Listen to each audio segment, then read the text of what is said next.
The evening air was soft and quiet, but something felt heavy and strange, almost like the whole world was holding its breath. In a small village in Pakistan, two young Christians named Samuel and David were on their way home after helping an old woman carry food to her house. They were kind boys, calm boys, boys who believed that no matter how dark a moment looked, God could still shine a light through it. They laughed softly as they walked, talking about the stars slowly waking up in the sky. But that peaceful moment did not last long. From behind the trees came loud footsteps, quick, sharp, angry. Samuel and David stopped walking. The sky suddenly felt darker even though the sun had not yet fully set. A group of men stepped out from the shadows, their faces hard and cold. They didn't speak kindly. They didn't come with peace. They came with anger that Samuel and David didn't understand. The boys looked at each other, their hearts beating fast. They didn't know why these men were here or what they wanted. All they knew was that something was very wrong. "Come with us," one of the men shouted. His voice was loud like thunder. Samuel felt his whole body go still. David swallowed hard, trying to be brave. They both knew they had done nothing wrong, but sometimes danger comes even when your hands are clean and your heart is gentle. The men grabbed them roughly, tying their wrists together with thick ropes. The rope was scratchy and tight, and Samuel winced softly. David tried to shift his hands, but it didn't help. Still, they didn't cry. They held on to the small, quiet courage inside them, the courage they believed God had placed there. The men pushed them forward, marching them toward the old abandoned ground at the edge of the village.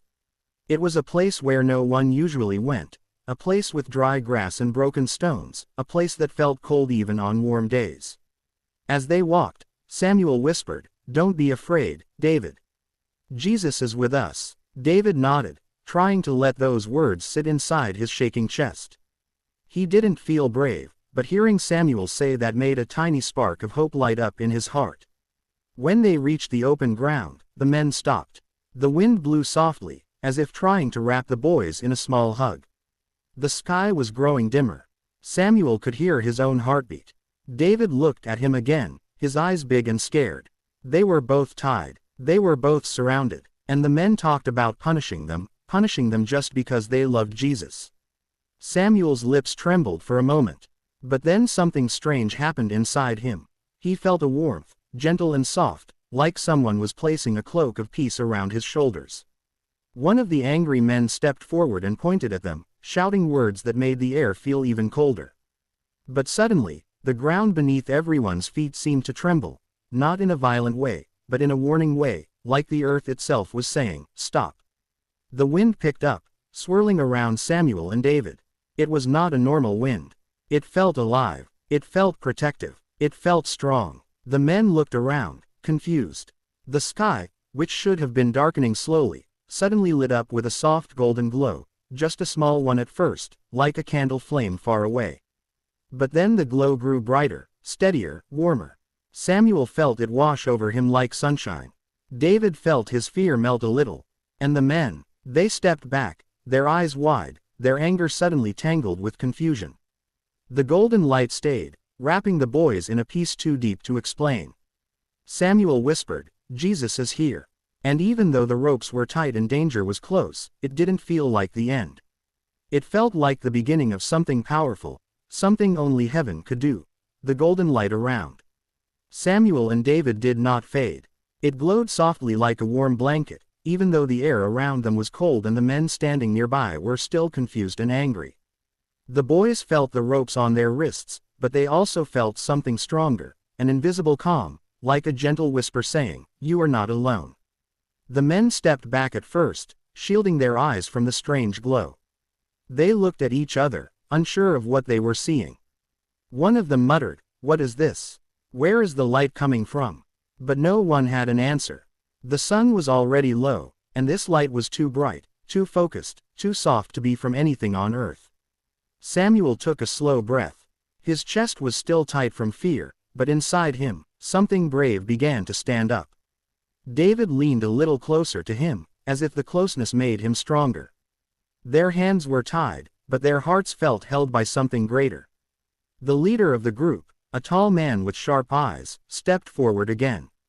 His voice was louder now, trying to sound braver than he actually felt. "Stop staring at the light," he shouted at his men.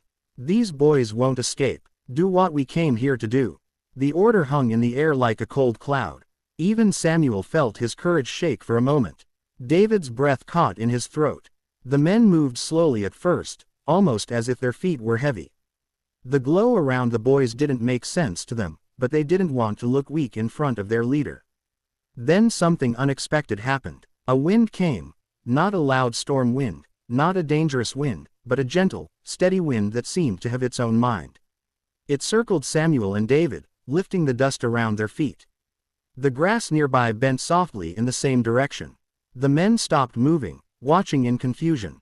It was as if the wind was forming a protective circle around the boys. David whispered, "This is not normal, Samuel." Samuel nodded. "I know, but it feels safe. It feels like Jesus is doing something." The men finally stepped closer, but the moment they crossed into the circle of wind, something invisible pushed them back, not harshly, just firmly. One man stumbled, landing on the dry ground. Another gasped as if he had hit something solid even though nothing was there. Their eyes grew wide. Fear began to mix with anger. "What is happening?" one of the younger men whispered. "This is not natural." The leader clenched his jaw. "Don't be afraid," he barked. "It's just wind." But even he didn't sound convinced. Samuel and David felt another gentle warmth behind them, as if someone was standing there, tall and kind. They couldn't see anything yet, but the presence felt real, so real it made the hairs on their arms stand up. Samuel felt tears fill his eyes, not from fear but from something deeper, something holy. One of the men, the oldest in the group, suddenly looked frightened. "We should leave," he said. "This is a sign. These boys are not alone." The leader snapped, "Silence." But his voice was shaking now. The golden light brightened for a moment, glowing like a rising fire, not a burning fire, but a heavenly one, warm and full of peace.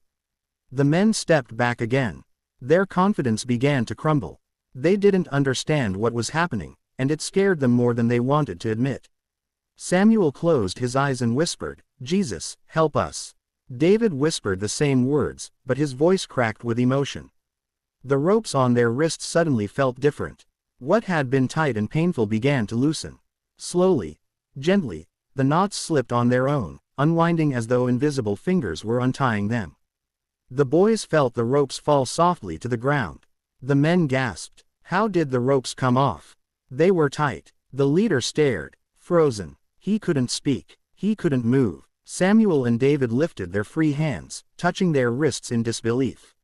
Their skin was unhurt. They were no longer bound. The wind slowed. The golden light remained. Something powerful was about to happen. Something none of them were prepared for. The ropes lay on the ground like quiet snakes, no longer holding Samuel and David. The boys stared at their free hands, surprised but peaceful, almost as if their hearts already knew Jesus was doing something beyond anything human eyes could explain. The golden light around them continued to shine, steady and warm, and the gentle wind wrapped them like protective arms. The men standing around them were no longer bold. Their faces were pale now, their eyes wide with fear and confusion. Some stepped back so quickly that they almost tripped. Others looked at their leader, waiting for him to say something, anything, that made sense. But he stood silent, his mouth half open, his eyes fixed on the boys as if he was seeing something impossible. How are they untied?" One man whispered. "I tied those knots myself," another said, shaking his head. "They were tight. They couldn't have opened." The leader tried to speak but only managed a rough, shaky breath at first. Finally, he stepped forward slowly, trying to hide the tremble in his voice. "It's a trick," he growled, though even he didn't believe it. His hands shook slightly. "They did something." Samuel looked up at him with calm eyes. "We didn't do anything," he said gently. "Jesus is here." The leader's eyes flickered. Something in Samuel's voice made him hesitate. It wasn't loud or bold. It wasn't threatening. It was simple, honest, and full of a softness that somehow felt stronger than any anger. But the leader shook his head hard, as if trying to push away what he felt. "Enough," he shouted. "We finish this now." Just as he took another step toward the boys, the wind rose again, but this time it was stronger, still not wild or dangerous, but full of purpose. The dust lifted around all of them, swirling in a circle like a small whirlwind. The golden light brightened, spreading outward from Samuel and David like the opening of a huge glowing flower. And then, something happened that made the men freeze completely. A figure appeared inside the golden light. Not clearly at first, more like a shape. Tall, bright, full of peace. The glow was too strong to see a face, but the presence was unmistakable. The air itself seemed to bow. Even the trees nearby stood still, as if listening. The figure did not speak, but the silence became powerful, thick with a holy calm that made Samuel and David feel like they were breathing heaven. The men stumbled back. One man fell to his knees. Another dropped the stick he had been holding. Even the leader's anger melted into fear. His mouth trembled. His eyes widened like a child seeing lightning up close. What is that? Someone whispered. Samuel knew what it was. David did too. Their hearts felt it before their eyes understood. They felt love. Deep, warm, protective love, radiating from the figure like sunlight. David whispered softly, Jesus. The leader tried to turn away, but his legs were shaking. The light grew brighter, surrounding Samuel and David like a shield. It didn't hurt anyone, but it made the men unable to come any closer. The closer they tried to step, the heavier the air felt, like gentle hands were pushing them back. One of the younger men grabbed the leader's arm. We can't fight this, he cried. Can't you see? We can't touch them. The leader pulled his arm away, but he did not move forward again. He didn't dare. Samuel and David stood still, their eyes on the glowing figure. They didn't feel afraid anymore. Not even a little. Instead, they felt safe, safer than they ever had in their lives. It was like being wrapped in peace itself. Suddenly, the golden figure lifted an arm, slow and graceful, pointing toward the boys. The ropes on the ground burst with a soft sparkle of light, turning into thin dust that blew away with the wind. The men gasped. The leader whispered, stunned, this is impossible. The figure then pointed toward the men, not in anger, but in warning. A soft wave of wind pushed through the field, knocking dust into the air and making the dry grass sway like tall gold feathers. The message was clear. They were not allowed to touch God's children. Samuel stepped forward slightly, still wrapped in the glow. His voice was gentle, almost like a whisper carried by the wind. We don't want trouble. We didn't do anything. Jesus loves you too. He loves everyone. The leader's lips trembled. He looked at the glowing figure again, then at Samuel, then at the ground. His anger had shattered. His courage had slipped away. Something inside him began to soften, though he didn't know what to do with that feeling. No one moved. No one breathed loudly. The whole world felt still, like heaven had stepped onto the earth. Something even greater was about to happen. Samuel and David stood inside the circle of golden light, their faces gentle and calm, even though moments earlier they had been tied and surrounded by danger. Now, everything felt different. The presence standing behind them, bright, peaceful, holy, filled the whole place with a stillness that made even the wind listen. The men who had come to harm them were frozen. Some stared with wide, frightened eyes. Others looked down, unable to lift their heads because the light felt too pure, too powerful, too full of love for their anger to stand against it. The leader, who moments earlier had shouted with so much force, now stood quietly as if he had forgotten how to breathe. His hand, which had been raised in threat, slowly lowered to his side. His eyes shimmered with confusion, fear, and something he had never felt before, softening. The golden figure behind the boys didn't move in a way humans move. It glowed as if every part of it was alive with love.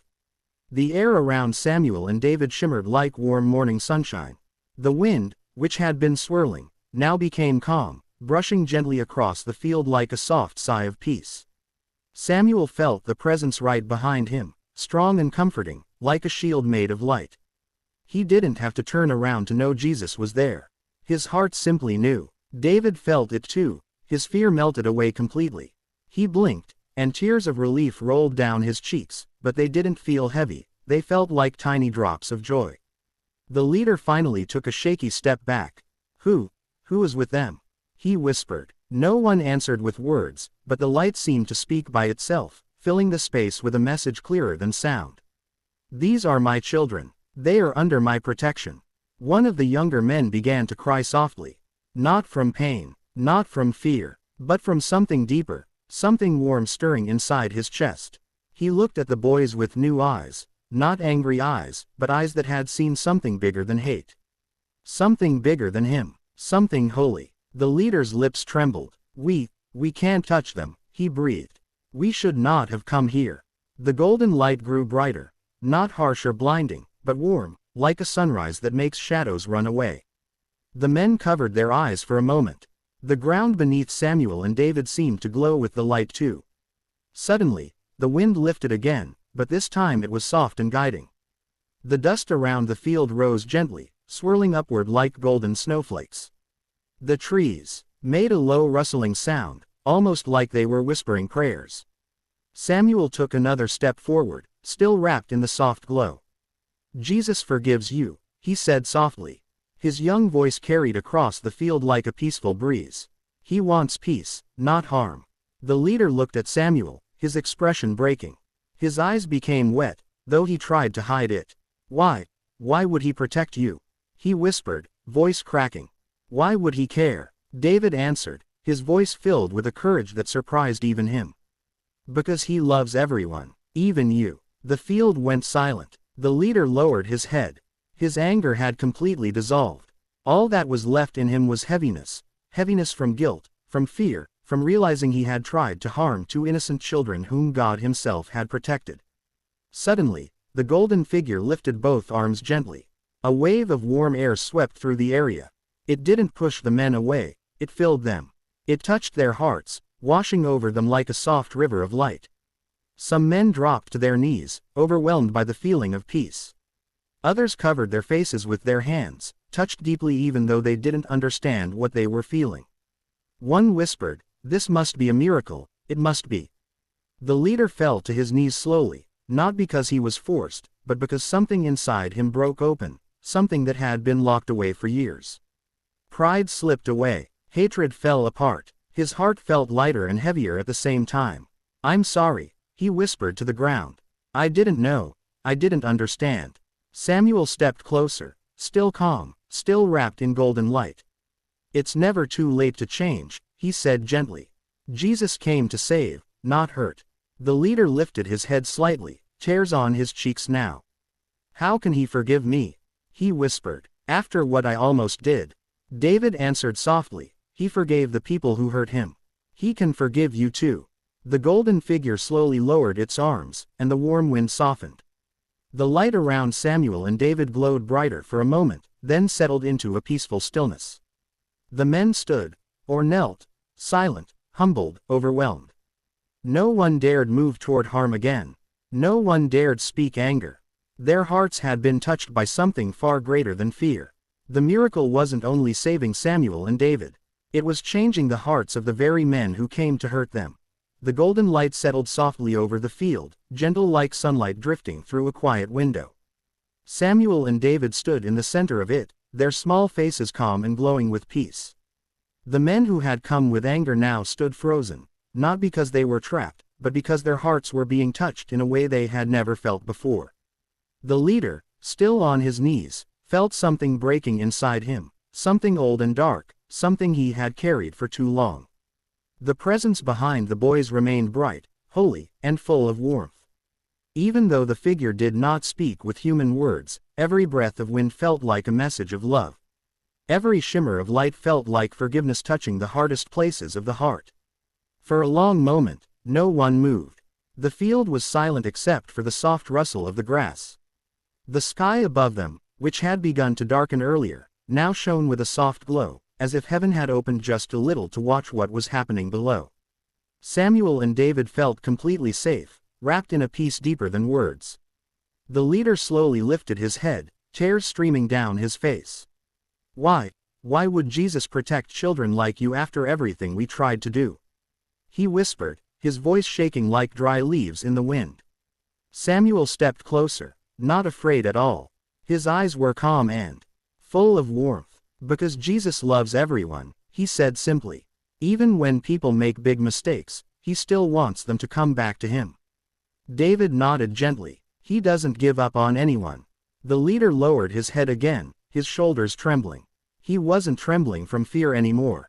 He was trembling from the feeling of being forgiven, something he never believed he deserved. One of the younger men sniffed loudly, trying to hide his tears. Another walked forward slowly, his face red with shame. "We didn't know," he whispered. "We didn't understand." Samuel and David looked at each other, then at the men.